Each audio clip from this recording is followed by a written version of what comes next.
السلام علیکم ورحمۃ اللہ وبرکاتہ۔ کسی بھی چیز کا پیدا کرنے والا، اس کا تخلیق کار، اس کو ایجاد کرنے والا سب سے زیادہ اس چیز کے بارے میں علم رکھتا ہے بنسبت دوسروں کے۔ اس کی کمیوں کوتاہیوں پر سب سے زیادہ اس کی نظر ہوتی ہے،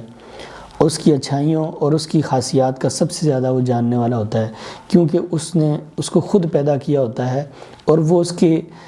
جوڑ جوڑ سے واقف ہوتا ہے، اس کے پرزے پرزے سے واقف ہوتا ہے، وہ اس کے ذرے ذرے سے واقف ہوتا ہے۔ اللہ تعالیٰ نے انسان کو مٹی سے پیدا کیا اور پھر اللہ تعالیٰ نے نسل انسانی کو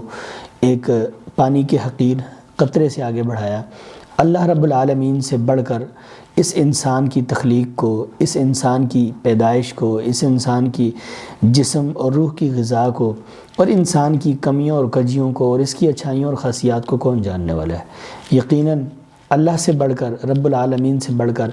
انسان کی نفسیات کو سمجھنے والا کوئی نہیں ہے۔ اللہ تعالیٰ نے انسان کو اس دنیا میں بھیجا تو اس کے ساتھ ایک کتاب کو بھی بطور رہنما کے بھیجا۔ نبی کریم صلی اللہ علیہ وسلم پر اترنے والی یہ کتاب کلام حمید قرآن مجید ہمارے لیے شفا اور سکون کا سامان ہے، اور اللہ تعالیٰ نے اس میں انسان کی نفسیات کو بیان کیا ہے، انسان کی کمیوں اور کوتاہیوں کو بیان کیا ہے، پھر اس کی تلافی بھی کی ہے۔ جو انسان کی کمیاں اور کوتاہیاں ہیں ان کا علاج کیا ہے، جو کمزوریاں اور بیماریاں ہیں اور جو ضعف پن ہے اس کا سبب کیا ہے اور اس کا علاج کس طرح ہوگا اور انسان کامیاب کس طرح ہوگا۔ اللہ تعالیٰ نے قرآن مجید میں ارشاد فرمایا وَنُنَزِّلُ مِنَ الْقُرْآنِ مَا هُوَ شِفَاءٌ وَرَحْمَةٌ لِّلْعَالَمِينَ کہ اس قرآن مجید کو ہم نے نازل کیا ہے،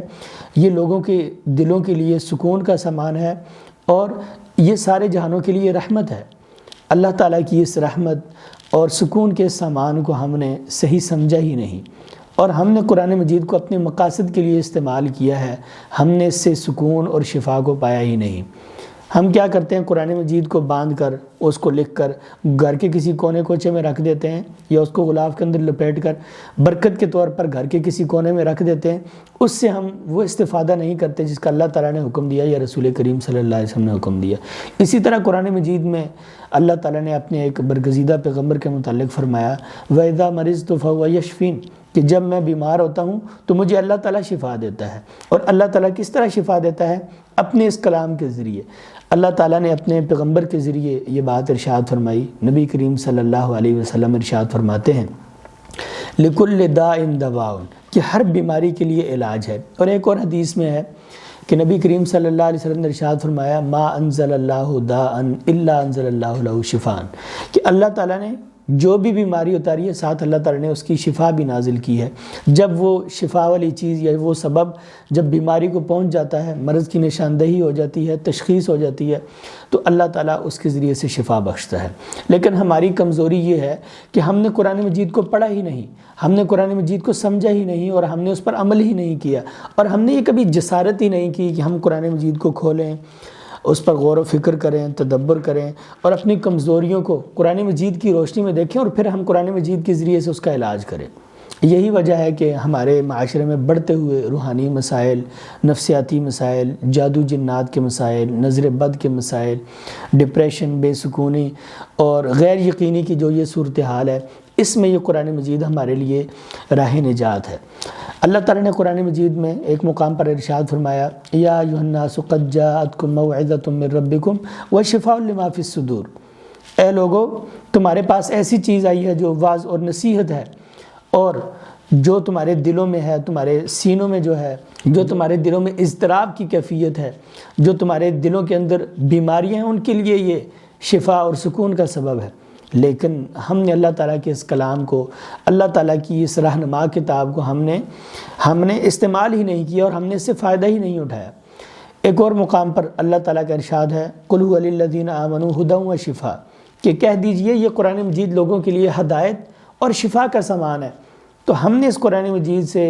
ہدایت اور شفا کو کیسے حاصل کرنا ہے، اس پر انشاءاللہ بالترتیب ہم آئندہ دروس میں، آئندہ لیکچرز میں انشاءاللہ اختصار اور جامع طریقے سے انشاءاللہ ہم کچھ گزارشات آپ احباب کے ساتھ شیئر کریں گے۔ اگر آپ قرآن مجید سے شفا حاصل کرنا چاہتے ہیں، اور اگر آپ کسی بیماری، جنون، مرگی، جادو، جنات، نفسیاتی مسائل، ڈپریشن، نظر بد یا اس قسم کی کسی مرض میں الجھے ہوئے ہیں، یا اس قسم کی کسی مرض میں مبتلا ہیں، یا آپ کا کوئی جاننے والا مبتلا ہے تو انشاءاللہ ہم قرآن و سنت کی روشنی میں اس کا علاج بھی کریں گے، اور قرآن و سنت کی روشنی میں ہم یہ طریقہ بھی بتلائیں گے کہ ہر بندہ اپنا علاج خود کس طرح کر سکتا ہے، اور کس طرح اس اللہ تعالیٰ کے کلام سے ہر انسان استفادہ کر سکتا ہے، اور کس طرح اللہ تعالیٰ کے اس کلام سے وہ شفا حاصل کر سکتا ہے۔ اگر آپ یا آپ کا کوئی رشتہ دار جادو، جنات، نظر بد، جنون، مرگی، نفسیاتی مسائل، ڈپریشن یا اس طرح کی کسی مصیبت میں الجھا ہوا ہے، یا اس طرح کی کسی مرض کا شکار ہے، تو انشاءاللہ ہم قرآن و سنت کی روشنی میں اس کو گائیڈ کریں گے، اور انشاءاللہ قرآن مجید کے ذریعے کس طرح ہر انسان اپنے اوپر دم کر سکتا ہے، اور کس طرح اپنا روحانی علاج کر سکتا ہے، اپنے نفسیاتی مسئلے کا حل تلاش کر سکتا ہے، یہ سب چیزیں انشاءاللہ آئندہ لیکچرز میں جامع طریقے سے اور مختصر طریقے سے ہم آپ کے ساتھ شیئر کریں گے۔ اگر ابھی تک آپ نے ہمارا یہ چینل سبسکرائب نہیں کیا تو ابھی سبسکرائب کریں، اور اگر آپ کا کوئی مسئلہ ہے جادو جنات سے متعلقہ، نفسیاتی مسائل یا اس طرح کا کوئی بھی مسئلہ ہے، تو آپ ہمارے ساتھ شیئر کر سکتے ہیں، ہمارا واٹس ایپ گروپ جوائن کر سکتے ہیں، یا ہمیں کمنٹ سیکشن میں اپنا سوال یا اپنا مسئلہ ہم سے بیان کر سکتے ہیں۔ بہت شکریہ۔